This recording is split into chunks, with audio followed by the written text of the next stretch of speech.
Absolutely. All right, folks, we're going to get going. I see we are live with our virtual attendees, so we're going to jump right into the next session. This is particularly related to agricultural plastic recycling updates. Ted Kaiser is going to moderate this session, so I'm going to turn it right over to Ted and let him get us going. All right, thank you, Gene. So our second panel today is going to talk about some agricultural plastic recycling updates. And our first speaker is Mark Hudson. He's the Executive Director of the Ag Container Recycling Council, and he's going to give a little update on their program.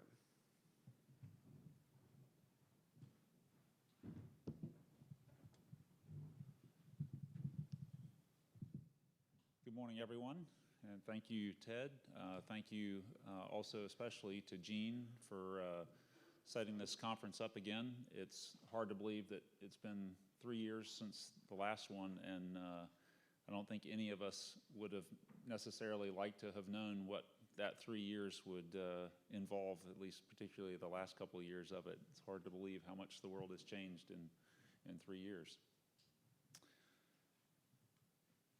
So this morning, what I'd like to do is, as Ted indicated, give an overview of the ACRC program. ACRC, again, is the Ag Container Recycling Council. And I will preface this by saying that my slides arguably contain more than 20 minutes worth of content. And so if it feels like I'm going through some of them rather quickly, it's sort of on purpose. I chose to include a couple of slides or some additional content, knowing that probably many of you may reference the slides at a later date, and so I opted to include more content rather than less for your future reference if you have questions. But again, I will be moving through some of it maybe more rapidly or not cover all of it completely. What I'd like to do is give you an overview of the ACRC program. I'm sure there are probably some in the room that are not familiar with the ACRC. I'll give an update particularly focused on where we've been over the last few years since the last conference. Then I'll spend a few minutes talking about our focus on recycling end uses, which is a key and reinvigorated area of focus for the ACRC. And then touch a little bit on what we're seeing in terms of the impact of plastics legislation. Specifically in terms of the overview, I'll give you a little bit of understanding of just the scope and the mission of the ACRC program and help you understand sort of how the program works and particularly some of the economics of the program.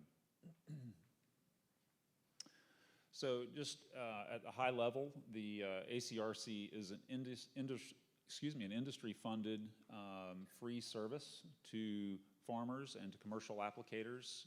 Commercial applicators could be ground applicators or aerial applicators. We've been doing that for 28, almost 29 years now. I would draw your attention to the blue text there just to help you understand the scope of our program. This is not just traditional pesticides, which the industry often refers to also as crop protection products. But it would also include animal health products, especially pest control, micronutrients, biologicals, fertilizers, and other adjuvants. And we focus on containers less than 56 gallons, so 55-gallon containers and smaller is the area that the ACRC is particularly focused on. Just the logic behind that scope is when you think about a farmer who's wanting to recycle his containers, if he's got a bunch of containers on his farm, he's not thinking about whether it's a pesticide product or a fertilizer product. It's an ag chemical container of some sort. He just wants to get rid of it. And so our view is that we really have a responsibility to try to help manage and shepherd the whole variety of agricultural chemical containers. Again, we are a not-for-profit, a 501c6 formed back in 1992. As far as we know, we're the oldest such industry stewardship program in the U.S. A couple of key areas of focus for the ACRC is the promotion of triple or pressure rinsing, which is a EPA requirement. We've also worked with the ANSI organization and with ASABI, the American Society of Agricultural and Biological Engineers, to develop a standard known as the S596 standard. For those of you from a corporate background, you can think of that as sort of like ISO 9000 for recycling ag containers. It's the standard that we use. And then the second or other area is just that focus on research and approval of acceptable end uses for the plastic. We have 32 regular members and 19 affiliates. I'll show a list of those in a moment and go into a little bit more detail. 6 official contractors, 5 private, and 1 state program. I'll show you a picture of where those are located, the territories they cover. There are 2 state-sponsored programs, New Jersey and Pennsylvania, that we do not cover. And so there are 47 states that we are currently collecting in, so we don't cover anything in Alaska, and then, of course, Pennsylvania and New Jersey because they have the state-sponsored programs. I've already touched on the scope. The collection site scenarios are quite varied. And so if you look at the list there, the most logical would be on-farm, but also retail outlets, aerial and ground applicator locations, pest control operator sites, state ag extension facilities, solid waste landfills, golf courses, and nurseries, just to name a few. This is a list of all of our member companies, and as I said a minute ago, we have 32 of those that are what we refer to as regular members. Those are the chemical manufacturers or registrants in the case of FIFRA registered products. And then the affiliate members would be those companies that are manufacturers of the packaging itself, so the jugs, the drums, the caps, the labels. That would be that list of companies. Again, here is a picture of how our contractors are distributed. We've just had a recent change, so the blue area that shows G. Phillips & Sons, I'm not sure why that's automatically advancing. The Northeast has just been awarded to a new contractor, Ag Plastic Solutions, as of last Friday. So we're glad to have them on board. That's an area that we've been trying to focus on over the last couple of years, is identifying a contractor for that territory. But you can see the territories in the most cases are fairly significant in terms of geographical area, and you can imagine, especially those ag-rich states, that there are a lot of collection sites and a lot of ground to cover. But I'm glad to have a couple of our folks that support our program here. Alan Youngsma with AgriPlas up in the Pacific Northwest is here with us today. And then also Ben Andros with Andros Engineering have been supporting us collecting in the state of Hawaii for a number of years. So good to have both of them with us today. Just generally, the funding model of the program is a voluntary approach. The goal is to make the program free to growers and applicators. Our members, again, as I said, it's a voluntary program. There are companies that are not members of the ACRC from the ag chemicals industry, but it is funded by the producers and registrants of chemicals sold in HDP containers. Essentially, the way it works is we establish a budget for the program for a given year, and everybody pays their fair share. So we ask our members to report how many pounds they sold into the marketplace in the prior year, and they pay their percentage of the total budget of the program. So it's split up based on the percentage of pounds of the total pounds that our members report their fair share. I'll just note here, obviously, a number of statistics that are sort of gee whiz facts to know about the impact that the program has had, but excited to have eclipsed the 220 million pound mark this year, and continuing to grow that, and we'll talk more about that in a minute. So just from an update standpoint, since the last conference, I want to talk about the environment that we've been in. Several of the items that I have here are ones that have been covered already a little bit this morning, but talk about some of the shift that we've seen in the funding economics. I'll mention our strategic plan that was approved in 2019, and then, as I said, the focus that we're putting on in-use development. I'm not going to go through each of these in detail, but suffice it to say that over the last several years, I think we have all seen an unprecedented environment around plastics recycling.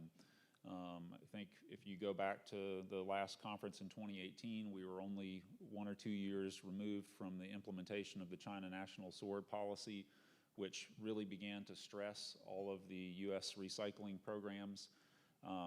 Since then, we've continued to see the development, not just nationally, but globally, in a fairly negative public perception around plastics and plastic waste.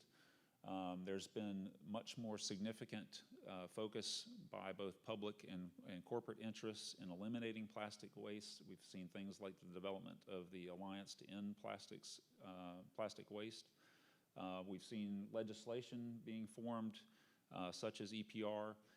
We'll talk more about that in a few minutes. More corporate emphasis on stewardship in general. Just some of the supply chain challenges. We've heard some of those this morning in the sense of driver shortages, driver costs, the impacts on supply chain related to COVID. Dr. Wong spoke about the Basel Convention impacts this morning. And then a lot of changes that we've seen even in just capacity and supply chain trends within the polyethylene markets, which is really what drives what we do. In terms of how that's influenced the ACRC program, we've seen a pretty dramatic impact in terms of the funding economics of the ACRC program. Historically, the ACRC contractors have received significant revenue from the sale of their plastic, so that basically they have 2 revenue streams. They receive a subsidy from the ACRC program, and then they also take ownership of the plastic at the time they collect it, and then they sell the plastic. And so those 2 revenue streams, the sale of the plastic and the subsidy from the ACRC program, is really what they survive on. And so, as we all know, up until earlier this year, pricing in the plastics market, particularly in HDPE, were in the tank, and so that put a lot of stress on the program over the last couple of years, to the tune of as much as 40 to 60% decline in plastics since the last conference. The impact also spilled over to inventories that we were carrying through the history of the program. We've been able to pretty much sell and recycle everything that we collected. Last year, we saw that really begin to change significantly, in that as much as 50% of the inventory or pounds that we collected we were not able to sell last year. So we were actually seeing the ballooning of our inventory across our contractor network. I'm thankful to say today that we're going the other direction. We're actually drawing inventory back down and able to move plastics again, which is great news. But the net effect of that was the ACRC had to renegotiate all of its arrangements with its contractors. That ultimately shifted more of the burden of the program to the ACRC members. But it is certainly good to see, since the beginning of this year, the rebound in the HDPE markets and seeing plastic moving again. We did, as I said, approve a strategic plan in 2019, which focused on these 4 key areas: improving volume and service, really a goal to achieve measurably more credible collection across the country. Currently, we're in the low to mid 30% range in terms of percent collection, and we have a goal over the next 5 years to try to get above 50%. That goal was set prior to the significant economic impact of the past 12 months. But still obviously is our goal. We believe that probably will take more than 5 years now to get to the above 50% range. But nonetheless, that is our goal. We are also trying to improve the promotion of the program nationwide. and doing specific things. As I mentioned, in the Northeast, we've identified a new contractor to help us with regional penetration in that market, and we'll continue to look for opportunities just to improve our regional performance. And then the last thing that we'll talk more about here this morning is focus on end-use market growth. Specifically, there's been several key areas around end uses that we've been working on. I'm going to touch in just a moment on a new position that we've created called a recycling end use manager.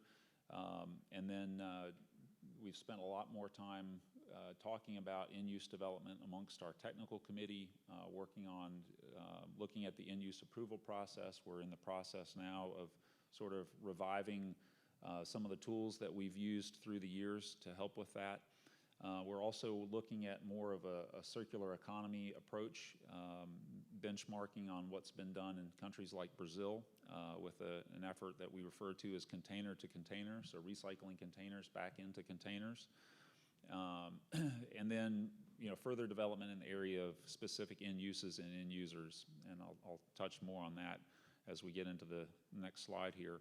So I'm pleased to have with me this week my newest colleague, my only other colleague. I've been a one-man band for the last several years, but Lee O'Neill is with us this morning, and she's our new recycling end-use manager that joined us back in May. And just listed here some of the key job responsibilities of this position. But again, the focus here is to help the ACRC. If you think about the economic impact that we've seen that I described in the last couple of slides, our goal is to really try to focus on identifying more high-value end uses. And so not only are we going to continue to develop existing approved end uses and the end users within those end uses, but also to identify new end uses and try to get those approved and end users to go along with those. Helping us develop better market intel in support of our contractor network, and then also working with our contractors to further develop them, support them, and then lastly looking at making sure we're doing all the right things in terms of plastic product quality and the environmental health and safety aspects of that. So if you step back and just think about, okay, what is the ACRC's objective when it comes to an end use? And that term is what we refer to as, when we recycle a plastic, we want it to go into what we would consider to be a safe and appropriate end use for the plastic. I mean, just to put it in very blunt terms, we wouldn't feel comfortable, our members wouldn't want, more from a public perception standpoint than any true risk, but to have ag chemical plastic being used for playground equipment or for food packaging or anything like that. So our goal is to make sure that the plastic is going into end uses that the industry and the public would feel good about. So safe and acceptable end uses. We have very specific criteria from our technical committee that each of those end uses has to meet. But then I've put in bold some of the key things that are really fundamental to making sure that the program remains viable. And that's going to be a key part of Lee's role, is looking at the value potential for a specific end use.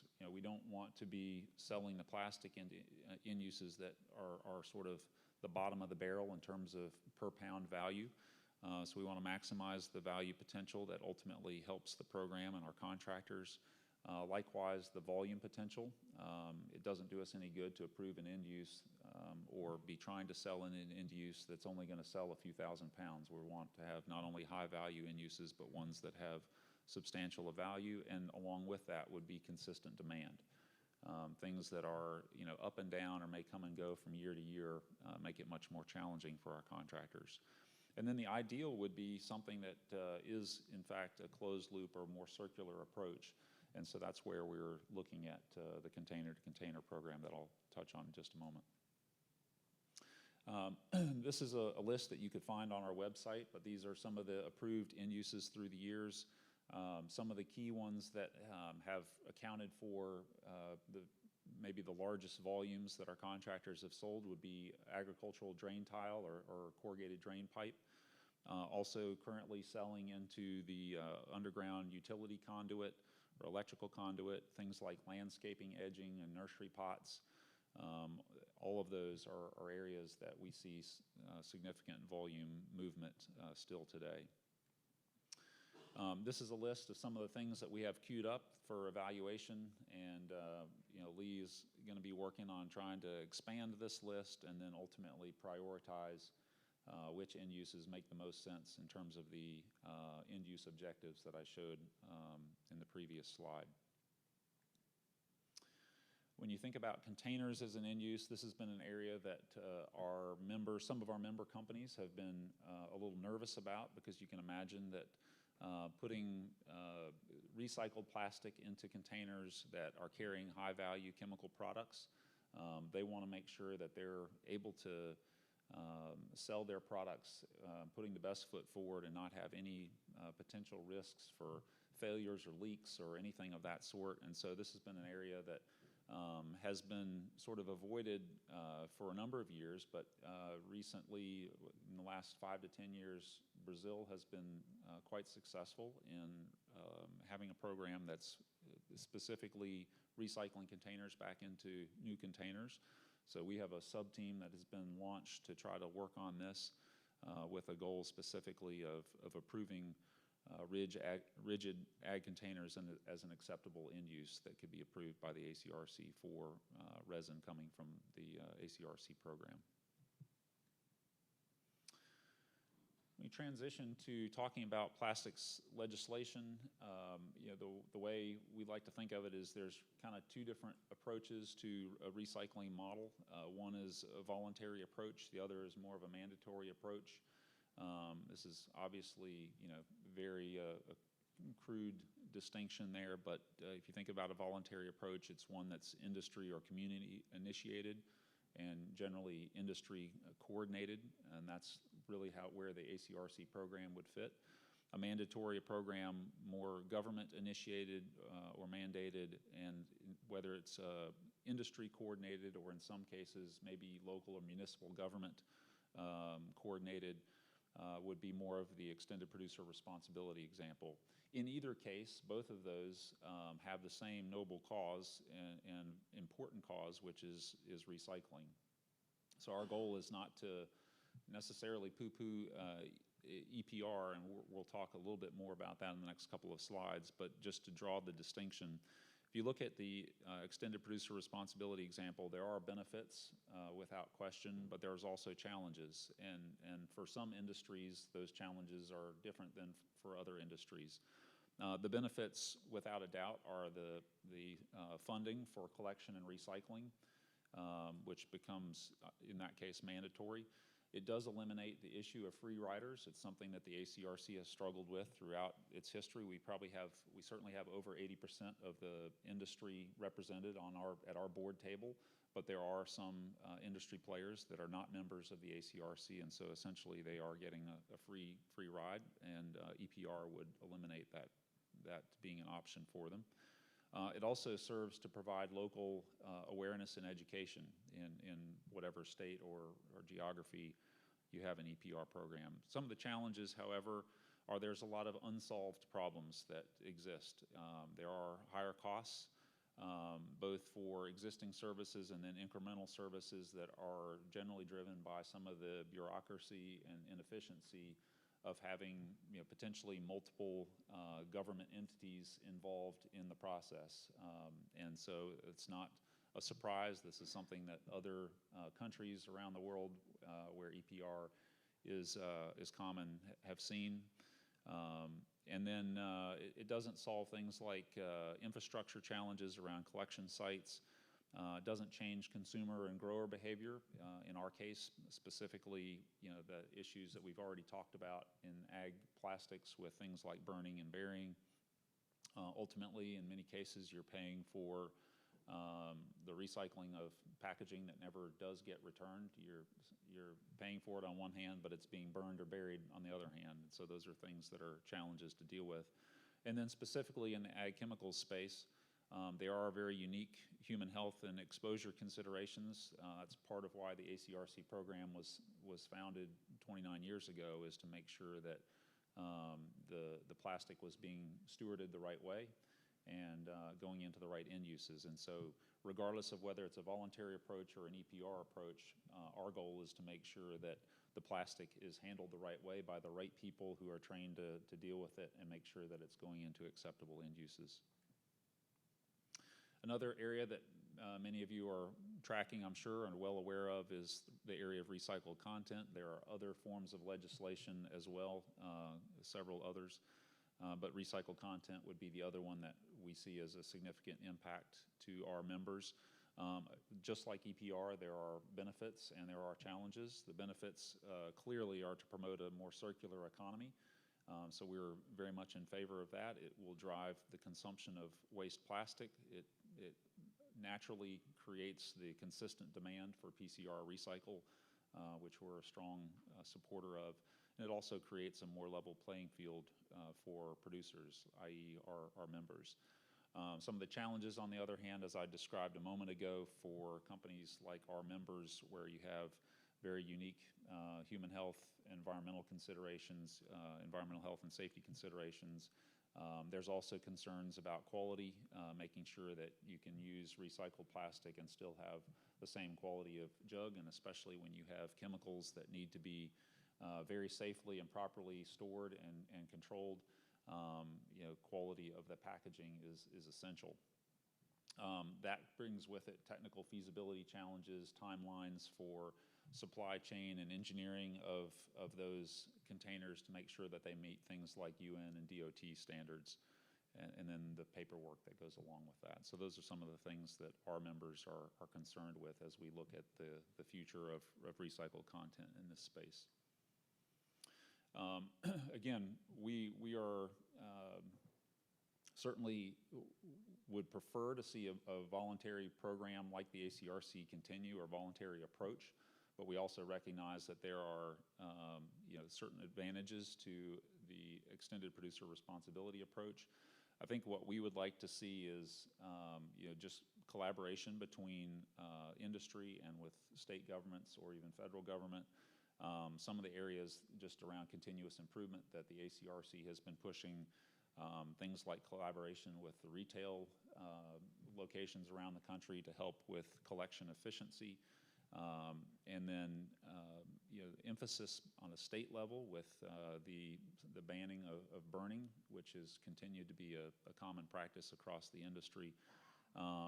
Seeing things like the state of California, which has a model where they require the first sellers of ag chemicals to be participants in a recycling program. We think that ultimately drives people to participate in a program like the ACRC and would make sense in other states as well.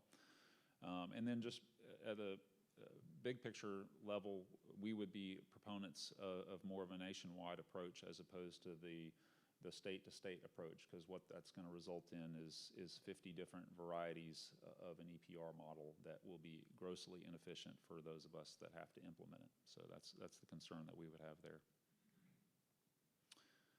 So with that, and I will have in my slide deck also my contact information for any of you that have questions offline, but I'm happy to answer your questions.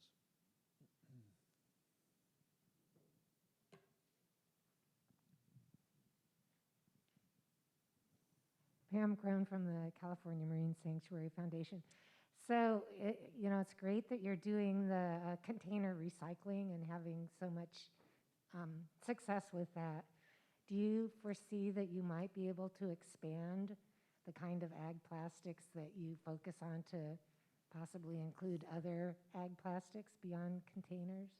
Yeah, it's a really good question, and I'll start by saying that if you look at our members, obviously our members are for the most part chemical manufacturers, and so they're willing and desiring to fund or pay for a program that helps with the packaging that they use. That said, we have what I'll call sister programs. They're not legally tied to us, but in Canada you've got Clean Farms. This morning we heard about RIGK, we heard about Ag Recovery in New Zealand. All of those are parallel sister programs to the ACRC program, and there are probably over 50 different such programs around the world in developed nations, and in places like Europe and places like Canada where EPR is more prevalent. like RIGK and Clean Farms, they are serving as a producer responsibility organization or a pro.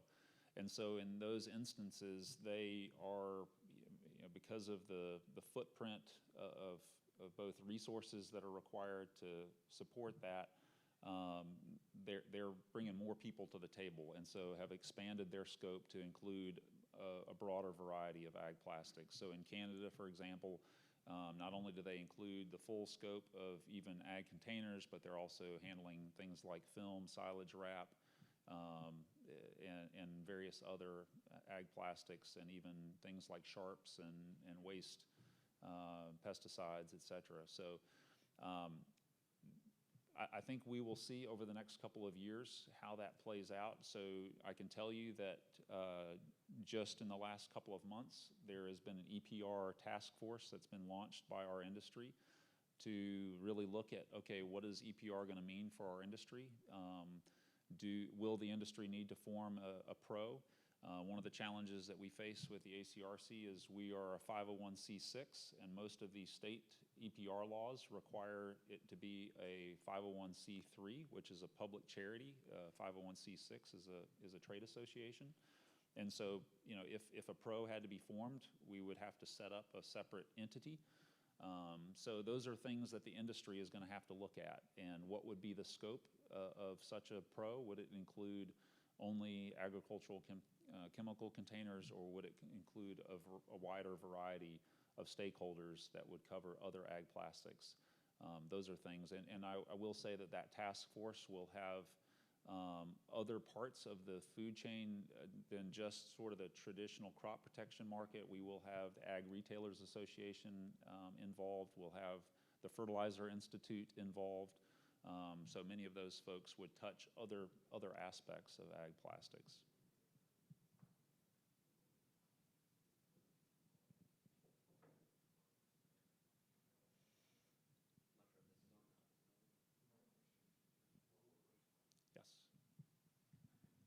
Yes. When you guys triple rinse the containers, what happens to the wastewater?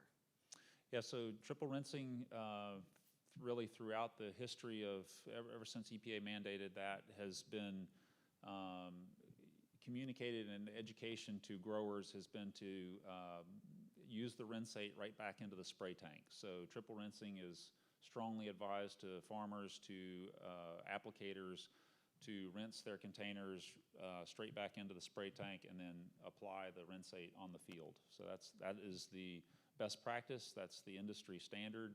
And anything other than that results in challenges. It results in rinsate that you got to pay to dispose of.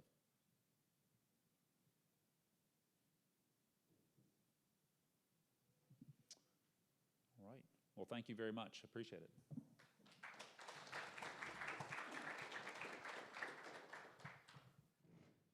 Thank you, Mark. And you might notice that our next speaker was supposed to be on recycling nylon films, but Joe Costa could not be here, although we are happy to have another great speaker fill in. And Neil Weisensel is the Marketing and Strategy Manager for Agricultural Technologies with Charter Next Generation Films. And he's going to speak about ag plastics innovation to improve outcomes at the grower and the recycler.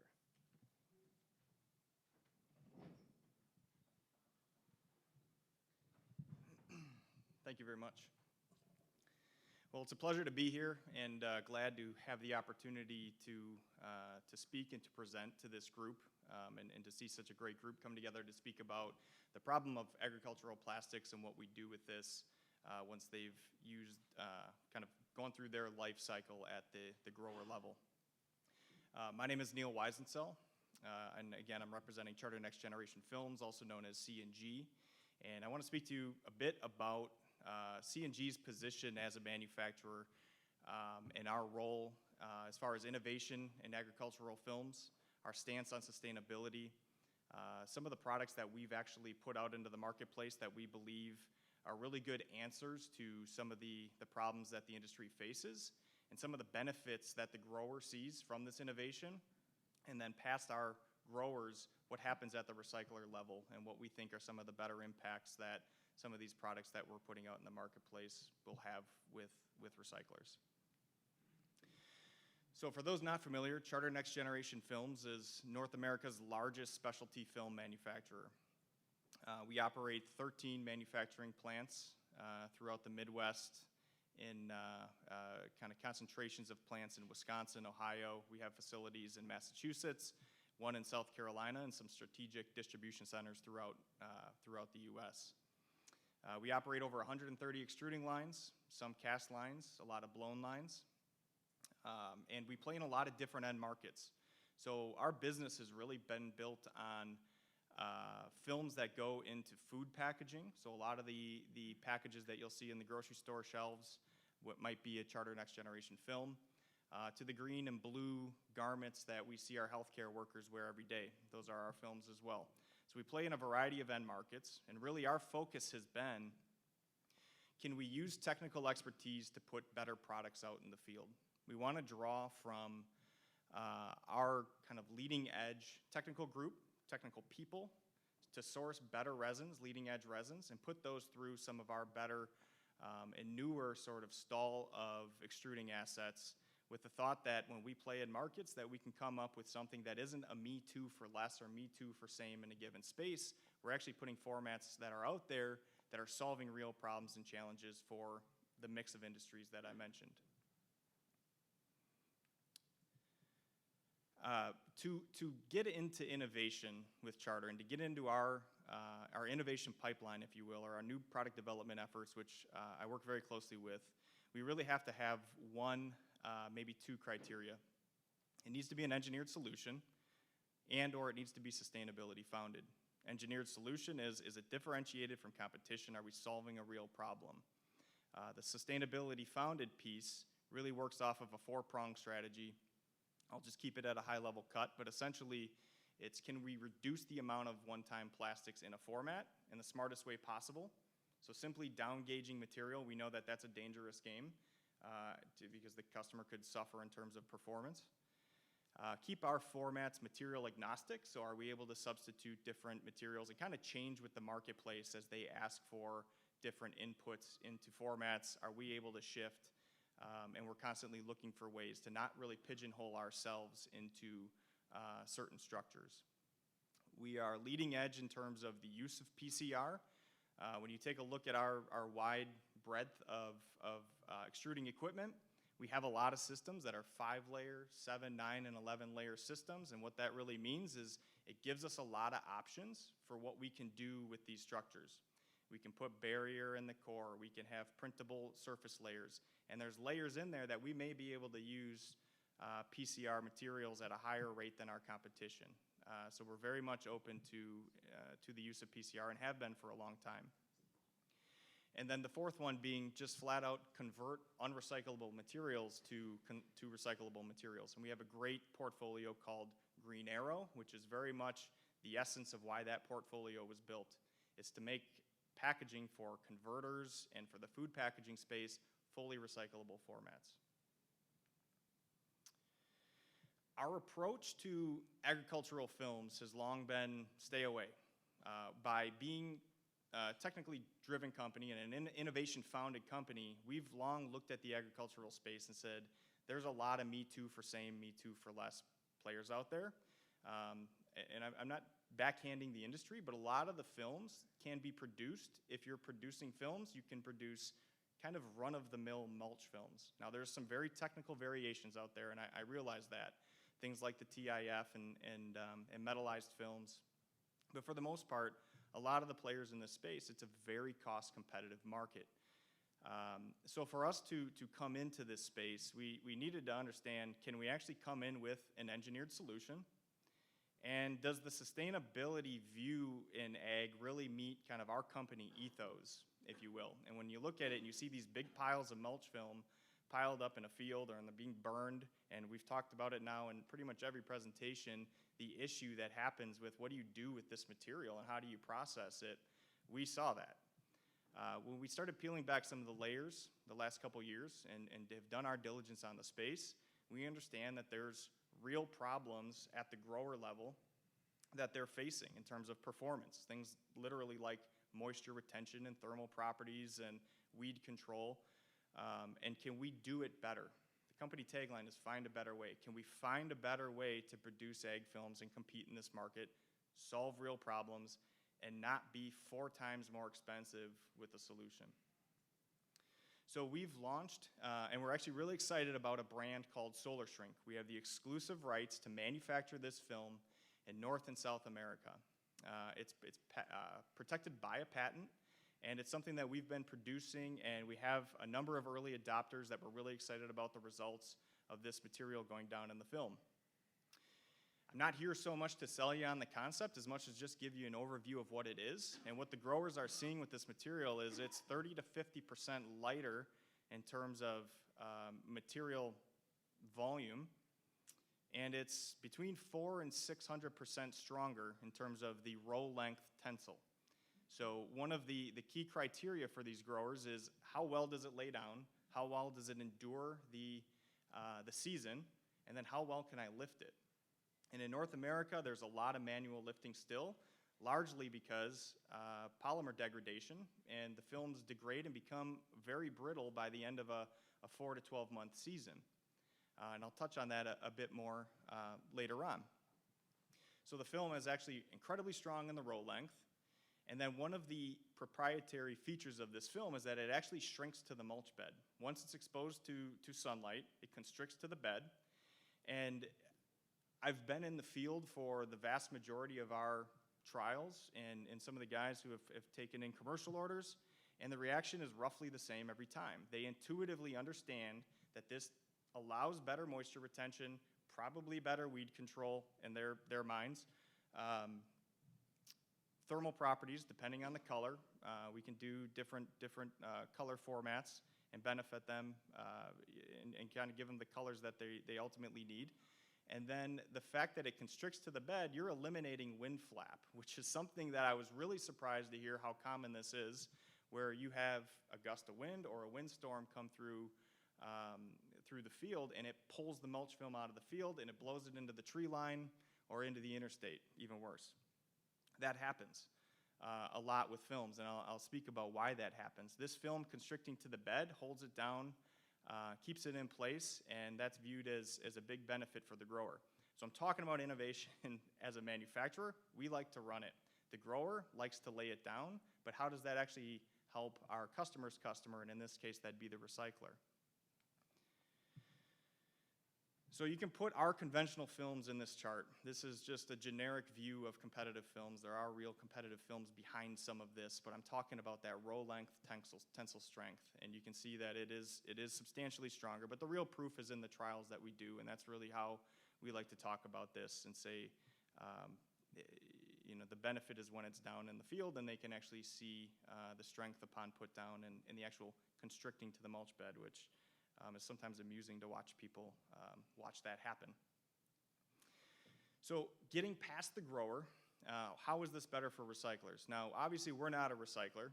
We know that the films that we make do make it downstream, and we need to be cognizant of what we're producing. So we've done a bit of research, spoken to a handful of recyclers, and think that we found some common threads between both chemical, mechanical, some of the pyrolysis recyclers out there.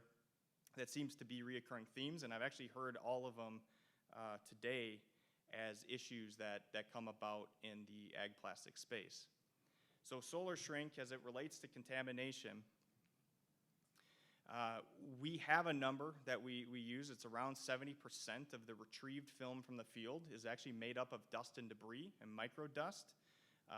This is exaggerated when you look at the options that are available to the U.S. market specifically. To North America really is probably a better representation, but there's cast embossed films and there's blown films. Growers like the cast embossed film because there's some elasticity to this. They lay it down, it hugs the bed. When the windstorms come through, they have a better chance of staying put. But the issue of that is it has an affinity for collecting dust and soil and organic matter. So there's little pockets in this texture of this cast embossed film, whether it be suede or taffeta, what the pattern is, it's actually collecting dust and debris and sand particles. And again, making up 70% of that total weight, of material that we don't really want in the recycling stream. The alternative to that would be to go to a smooth film or a traditional blown film, or industry jargon is smooth. That is a bit of an answer, but it still comes in with organic matter stuck to it. The grower's issue with this is that it expands in the sunlight, and you get a bit of a billowing effect, and it blows in the wind, and it's subjected to pulling out from the row, and that's an issue. So solar shrink really is solving both problems, and we don't try to classify this material as is it cast, is it blown. It's solar shrink. It's a new generation of mulch film. It hugs the bed tighter than the cast embossed films, and it has a smoother surface than conventional blown films. So it's really kind of the best of both worlds when it comes to how much debris is actually sticking to this material. It being much stronger, it allows us to go through some of the cleaning rigors that the film would need to go through, because it's not saying that dirt and debris wouldn't stick to this. It should stick to it less, and it should be strong enough to endure some of the cleaning rigors that it'll go through. So just to recap, shrinks to the bed, easier to be cleaned. The second common thread that we see is polymer degradation. And this is basically stating that at the end of the season, what type of quality is our plastic? What do we have actually to work with as a feedstock, as a recycler? I'll explain a little bit of the game that happens as the manufacturer. So if you take a 1.25 mil, which is a common mill thickness in mulch films, manufacturers are pressured to have the lowest cost. Growers will switch, a lot of them will switch over price. So a price per pound matters a lot. We're dealing with a net manufacturing cost less than that of conventional mulch films. Our thinner, lighter film isn't taking in as much material cost. So when you're playing with the same thickness, manufacturers are using lower cost UVI stabilizers to protect their resins, to protect the polymers, and we do it too. I should be talking really about ourselves with conventional mulch films. Lower quality UVI stabilizers, which tend to be less expensive, and lower amounts of it to keep our costs down. What happens is you end up with the status quo in the industry of film that fragments at the end of the year. So when you're pulling it out of the ground, it rips, and you're leaving little fragments and plastics and smaller, maybe larger than microplastics, but you're leaving fragmentation in the field, and it doesn't lend itself very well to mechanical lifting, which is something that would be really kind of game-changing if more of North America were to adopt this. By having that thinner format, we can use the highest quality resins at the start of the season.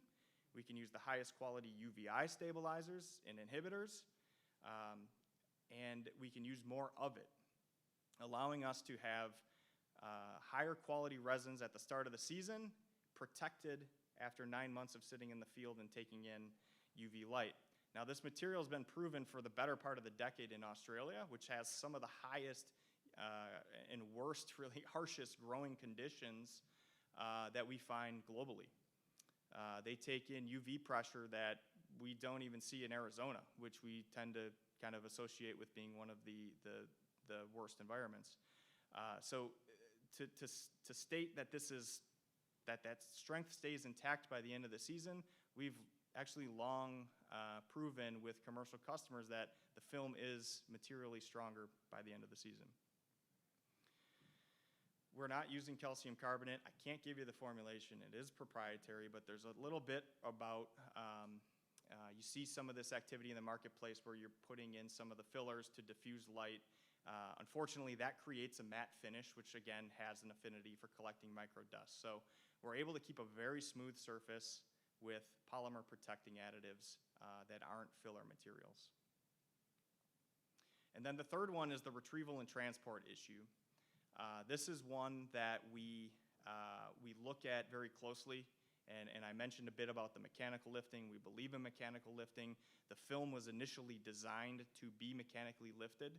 That row length of strength that I'm talking about, when you take a 60-inch web and you pull it tight like a rope, it's just like a rope, and it ought to be able to be lifted into a more dense spool with mechanical lifting than one is going to have with hand picking. You think about hand picking, it ends up in a big, not very dense pile in the field, and the cost to ship a truckload and transport that lifted material is, let's just say, $6,000 to ship that material. You want as much weight on that truck as you can get. And when it's not compacted or it's not tightly wound in a spool, you're putting not a whole lot of weight on that truck, and the ratio is basically uneconomical to use. When you're mechanically lifting, you're able to wind this into a dense spool and, in essence, put more weight on that truck and make the shipping and the transport more economical.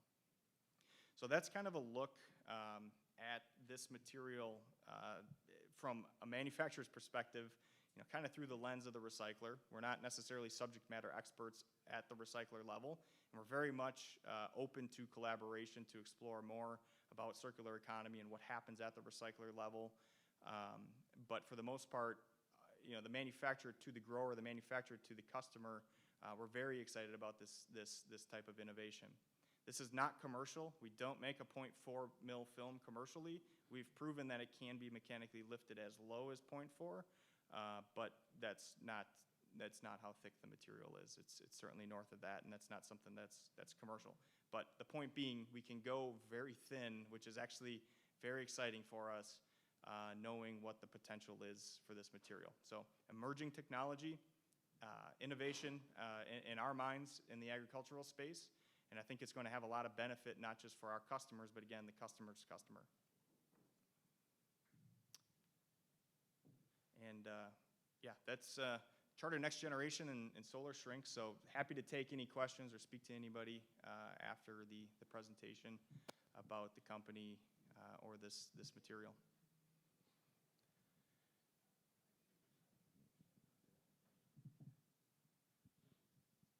Ron Rao, Pure Cycle.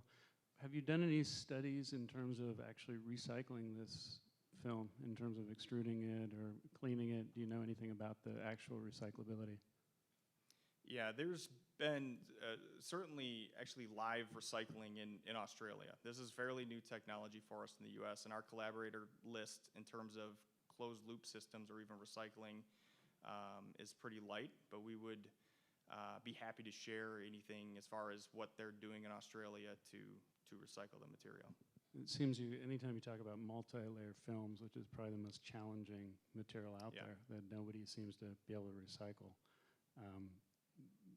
it'd be interesting to see what the actual recyclability is.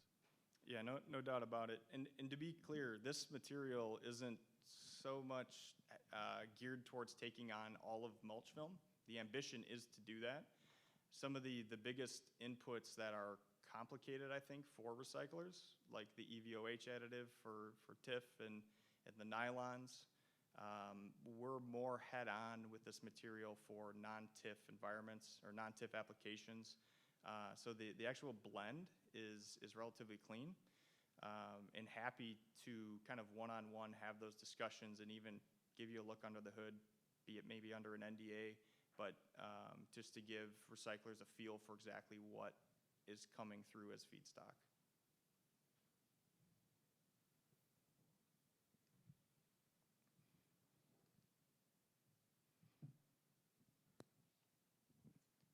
Is there the possibility that you can reuse some of it in your own product for the first? I know you said you're open to circular economy. Does that seem like it could have potential? Because you mentioned using the highest Yep. quality resins, and often agricultural resins do have some contamination. So what's the potential for recycling into your own product? The potential is high, and it might not necessarily go back into solar shrink, but it could go into some of our conventional ag films or into other markets. But the kind of our position on that is absolutely we want to do it. There's still some, beyond the grower, there's still some unknowns, and that's where all I can say is seeking collaboration because we want to do it, no doubt about it. And 100% there's the possibility of putting it in a different CNG product into solar shrink is still a bit TBD. Yeah.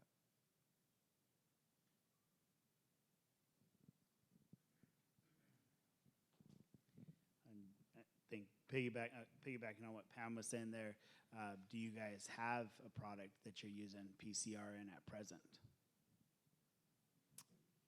Yes, we do. As far as the conventional mulch films, we run PCR into those structures. Now, that's a sliver of what C&G does. Ag isn't, again, a big space for us. We've taken orders over the last 20 years as kind of line fill, not something, you know, if you look at our website, we're not agriculturally, you know, we don't put that out there as really our core business. So PCR goes into a lot of markets. A lot, you know, would go into building construction, some of our slip sheeting to be, as well as some of the food packaging. So yes, there's some applications within ag, but there's a lot more outside of agricultural films.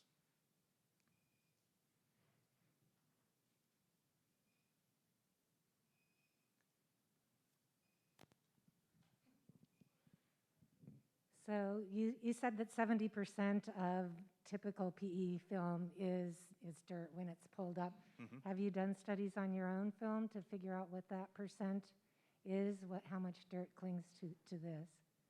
Yeah, we really haven't, and the I mean, these numbers are coming from SWIX with the conventional films and the tests that that Gene is put on. As far as how does it work with solar shrink, we know there's a reduction against blown film, and we know that our surface is a smoother surface once it goes through strength enhancing. So there's some theoretical kind of assumptions being made for how this would and should benefit the recycler.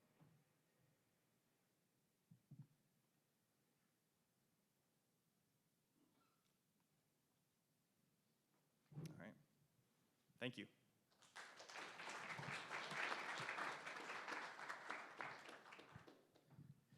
Thank you, Neil. And our last speaker for this session is Howard Way. He's the CEO and founder of Arch Polymers Incorporated. And he's going to give a talk about flexible intermediate bulk container, the bulk bags, and the recycling of those materials. So please welcome Howard. Thank you, Ted. Hello, everyone. It's great to be here. Thank you for the opportunity from APRC to have me here to present this presentation. And I'm going to briefly introduce myself and my company. My name is Howard Way, W-E-I. I'm the CEO and co-founder of Arch Polymers.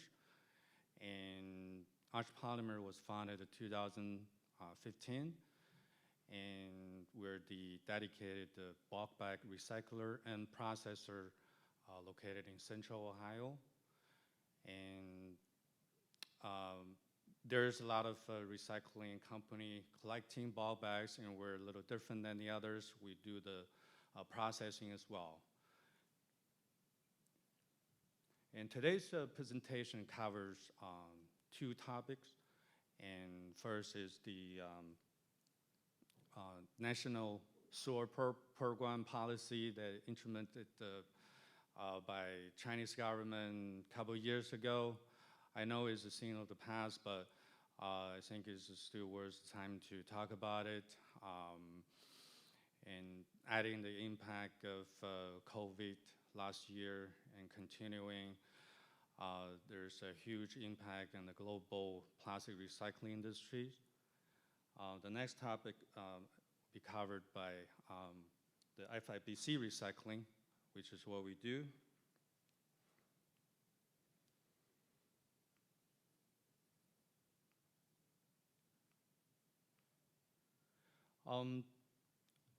National Sewer policy is introduced in 2017 by Chinese government, and there's so many issues involving the recycling in China to be a trash dump site for many years. And the policy bans on 24 solid waste items and a lot more items. And China will be no longer accepting post-consumer mixed plastic and paper waste. And at that time, China only allowed 0.5% contamination allowed on the other recycled material like metal recycling materials. And also one of the policy is reducing import license to a lot of Chinese company. And why and how this happened? Since 2013, there's a green fence, if everyone is familiar with that policy, and the crackdown, a lot of smugglers smuggling the plastic waste into China. And I think this is National Sword is the attended program or policy from that perspective. And a lot of people saying there's a documentary film, Plastic China. It has to do with this film. It's directed by Mr. Wang, and it got an award from the Sundance Film Festival. And in that film, there's some stunning scenes that showing the children in a village, in small town, processing plastic. Some of them are even medical waste.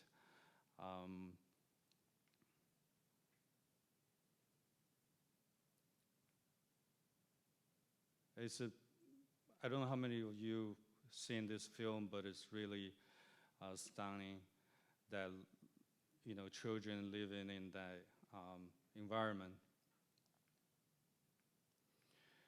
And with things in mind in the Chinese government, of course, they want to address environmental and human health issues, and as well as being a pretty much global plastic trash dump site. And there's a lot of trash, very little to recycle. And there's lots of local plastic recycling plant is less regulated. And of course, there's profit involving it by the smugglers.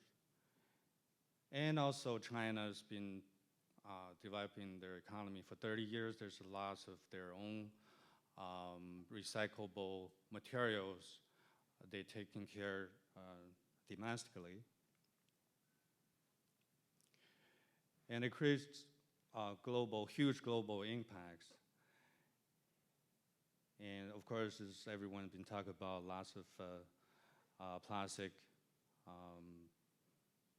cannot going to China, and imports dropped significantly. And a lot of plastics have been burned rather than export. And Southeast Asian countries become a new destination for some of the plastic waste. But recent changes from their local governments is also banning plastic recycle imports. And this chart shows the drop from United States recycled scrap export to China. It's a significantly dropped.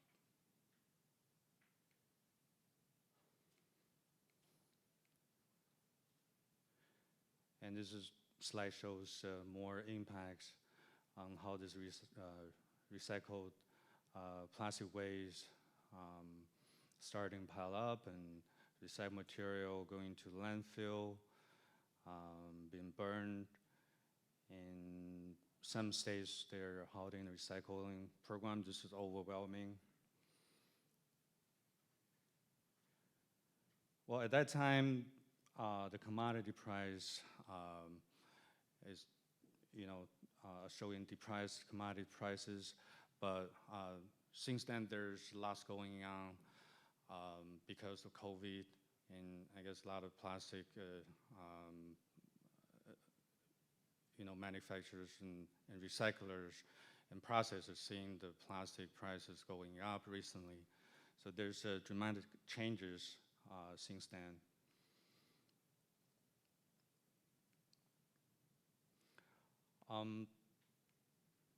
There's some upsides that are forcing some changes because of those impacts. And there's saying there's in waste management changing, that is how to deal with this new situation and expanding the processing efforts and as manufacturers making products. It's easier for recycle. Of course, the percentage of PCR to be used. And the impact in China right now, you're seeing there's lots of recycling plants being regulated and being designed in the new way to recycle.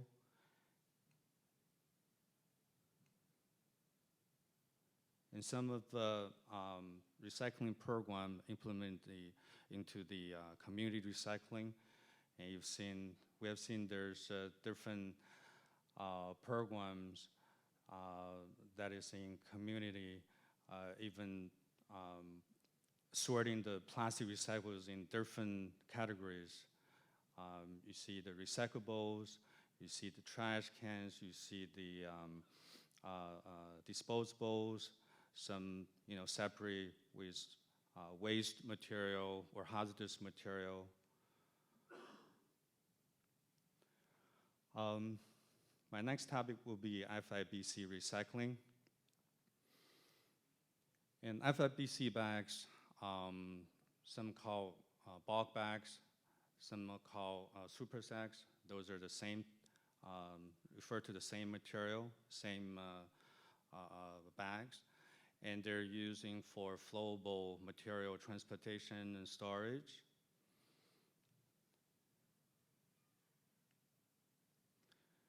And we're the one of the largest dedicated FIBC recycler in North America. And we started this program in 2015 in Central Ohio. And we are the one of the Ohio EPA sponsored project. And our production line involving 3 big shredders and 3 extrusion lines and 1 washing lines in 100,000 square feet building. And we running highly automated processing that converting FIBC bags to PP recycled resins. And so far we have recycled over actually 30 million pounds. The slide says 22 million, that's prior to the pandemic, and that's when this slide was prepared. We also, the member of FIBCA is the Association for Bulk Bag. And this is our plant view. The bulk bags came in bales, and after processing, involving shredding, washing, and extrusion palletizing, and later packaged in the super sacks and sent out to the customer. And this is our FIBC recycling line.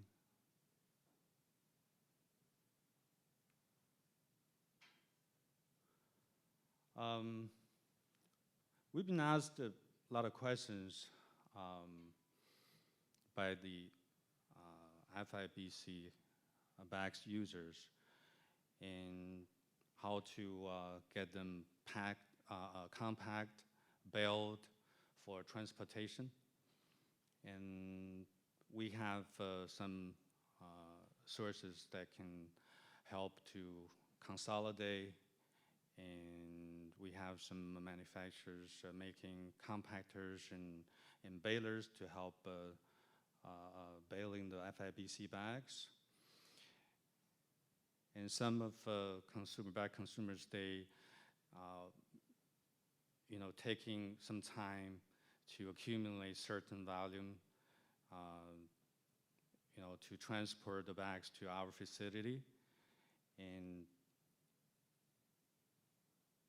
another challenge that a lot of consumers are facing is transportation to our plant. So those are the questions been asked.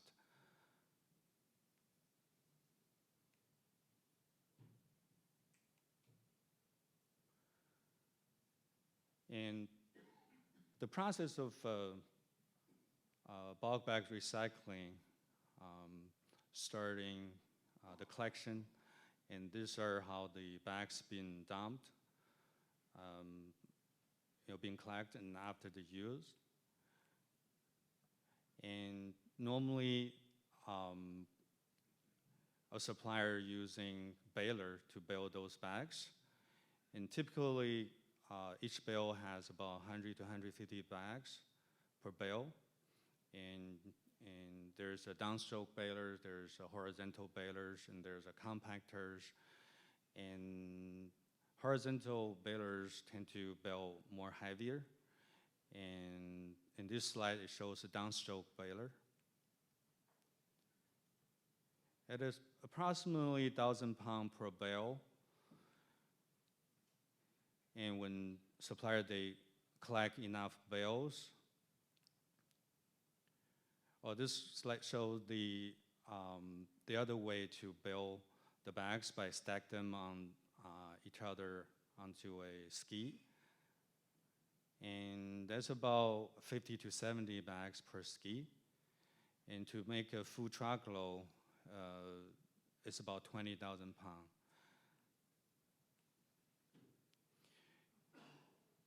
And to use downstroke or horizontal balers, you can easily get to 40,000 pounds for a truck delivery.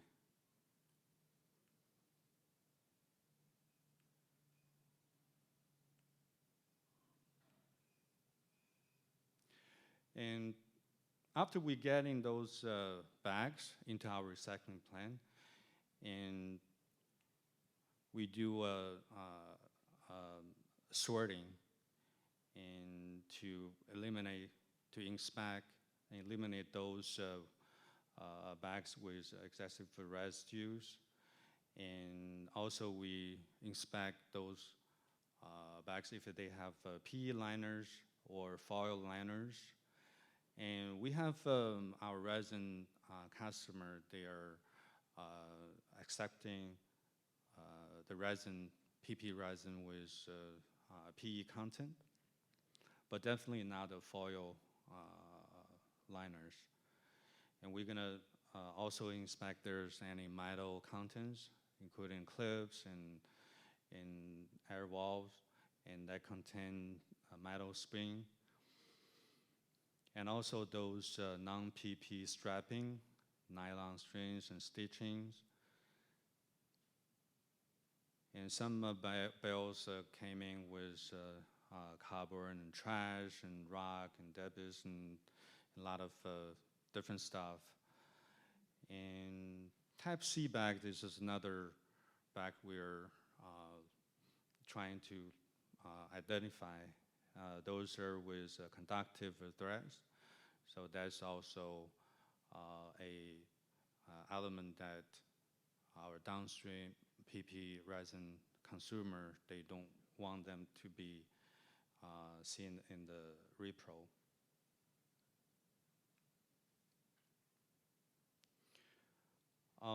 Other than recycling,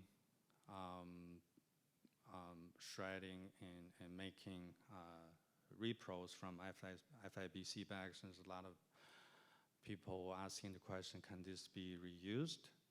Of course, but not without proper procedure. And most of the bags, they are contaminated with previous residue. Some of them are hazardous, and most of the bags used for powdery chemical material, so it's hard to clean up. And there's also a safety issues. Most of the bags are rated at 5-to-1 factor rating, meaning only single trip. And very rare bags is rated as 6-to-1 that can be reused because they manufacture differently, more strong. Most of the bags, once is content with certain weight, like 2,000 pounds, 3,000 pounds, the material will be stretched and there's no longer in the capacity, in the same capacity. And also the condition, previous conditions, I know if there's any ribs and it's just unsafe.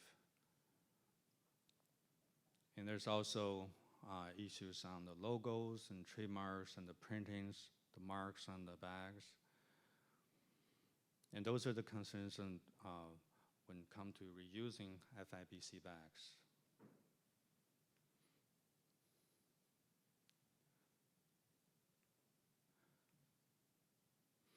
And the resin that we produce from the FIBC bags, they're going to 3 major industries. One is auto parts manufacturers, and they use the resin to make auto parts, like bumpers and carpet liners. Another industry is building material industry, and they use that recycled resin to make roof tiles and carpeting and interlocking blocks and park furnitures and highway barriers, sound barriers. And also our resin is used in packaging industry, and we have buyer customers from injection motor, and they mix our material in certain percentage, making their plastic totes, PP strapping, tarps, and plaque sheeting, and non-woven shopping bags as well.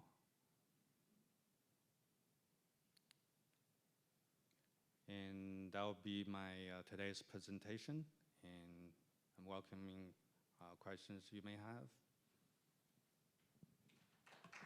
Thank you.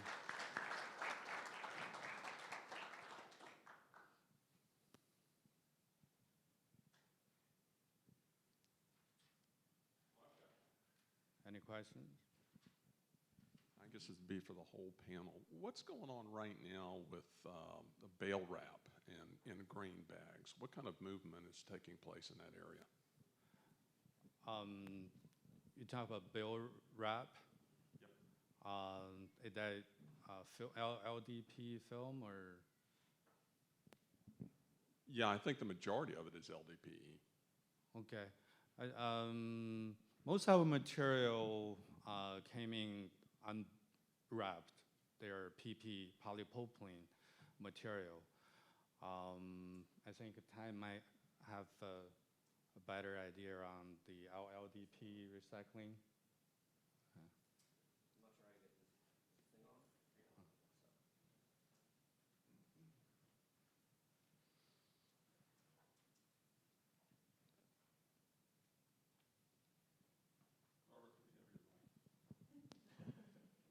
Or you can use this. Take that back to the. It's got a red light on it. That's not a good sign. From my perspective, the bale wrap or grain bags, we are shipping some of it for export for recycling now. It does depend on the location of those. If it's too far inland, we probably can't make the economics of it work. But from certain locations, certainly we're shipping some from East Coast, both U.S. and Canada, some from West Coast. Stuff that is inland where we could have done it a couple of years ago is pretty difficult now due to the logistics costs, but we are moving some of those materials. I don't know if anybody else. Is that the same for grain bags? Because I know we're starting to see a lot more grain bags in Florida right now. Same with the grain bags. I mean, we've moved some out of southeast a little bit, so we can you do some of that as long as it's. Probably Florida would be workable because it's not too far to go out of Miami or Savannah from those ports. But weight can be an issue sometimes with grain bags because they're pretty bulky. So if they're rolled up, we just have to see how the weight is. For example, we used to do quite a bit from Clean Farms, and I think probably Revolution gets some from Clean Farms in Canada. But the problem from those locations in Saskatchewan and Alberta is the freight is very expensive going out of there to export. And if you can only load 14, 15 tons in a container, if your freight is $3,000, $4,000, and then you have to pay a little bit to cover the costs of the collection and the baling, it's very difficult to make it work. You know, it would help if prices for everything kept going up a little bit, then we could probably do more of that. Yeah, I totally agree. A lot of plastic recycling topic, you can talk about it. You can't talk without the logistic challenges. It just sometimes it doesn't make sense to move the material all across the coast and from one place and to another place 1,000 miles away. So, any other questions regarding FIBC? Yes, my name is Wong. I spoke this morning. I know that at one point, you know, there's some problem with the availability of the feedstock. For example, you know, what I see is whenever there's the export, do you see there's competition between between the export and also local recycling? Yeah, there's a competition, but affecting us, no, because recent exports is so uncertain, and because of the overseas countries, they're struggling in recycling those bags, and also the logistics again, the overseas containers, the local trucking. And suppliers wanted to get rid of the bags. They want to get rid of now. They don't want to wait 30 days to get a booking. And also our size, even though we recycle a lot of bags already, but our capacity is about 1 million pounds every month. And there's significant bags that we can process and not worry about the competition going export. And recently, I don't really see much of going on export because of COVID in Southeast Asian countries surging. So probably you know better than me on the Southeast Asian countries condition right now. Yeah, I just want to share with everybody that at this moment, I think the cost of shipping from like eastern part of the country is about 4 or 5 cents or even more, Right. depending on the weight. Right. And at the same time over there, there's also high cost of imports due to the import duty one have to pay. So, and the next thing is the recycled material in the Far East is selling a lot cheaper than Yes. in local. So I also see a lot of recycler here. They have problem of selling to the Far East after they recycle material into pellet. So this is the one thing that in the future or what we see, I don't really see the logistic problem is going to solve in the next 1 or 2 years. Right. So there will be a lot of recyclable state in the country or in domestic market. Yeah, I totally This agree. is something I see. The reason I asked you, like, I always see whenever there's a chance for recycling in the Far East, it will be more difficult for you to get your feedstocks. Yeah. You're Okay. absolutely right. That's why our company now is in our radar. We're going to expand our operation in the southern area, more likely to be in South Carolina or North Carolina area to serve our customers in southern area.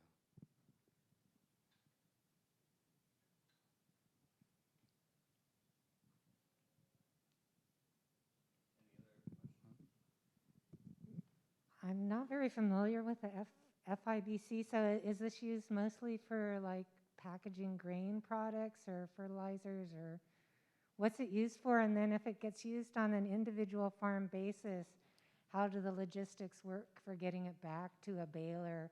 And are any incentives provided to the farmers or growers to return the bags?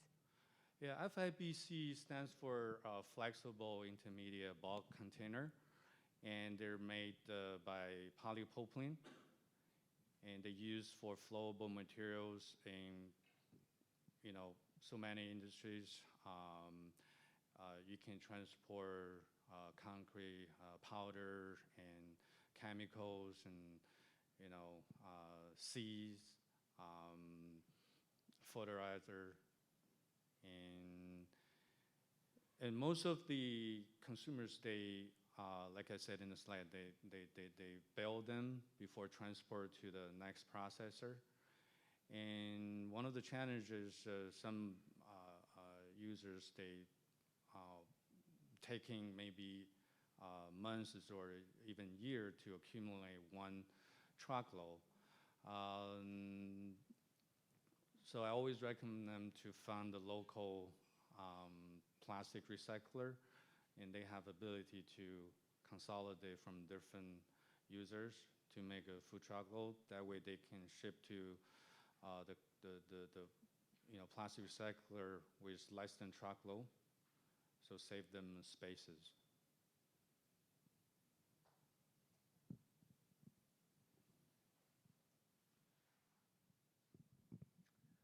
Are you guys able to, do you bring in other polypropylene that is not from the FIBCs in order to kind of have a more smooth supply of feedstock, or do you only do FIBCs, and if so, why? Yeah, FIBC, that's what we do. We do very small percentage of other PP containers like totes. Those are just from our customer who bought our resin to make their product. And we help them to do shredding, grinding services. Very small percentage on that part, but 99% our operation is focused on FIBC bags. We only do, yes, we got lots of material, and we're, like I said, we're one of the recycler, not just recycling, collecting, but we processing.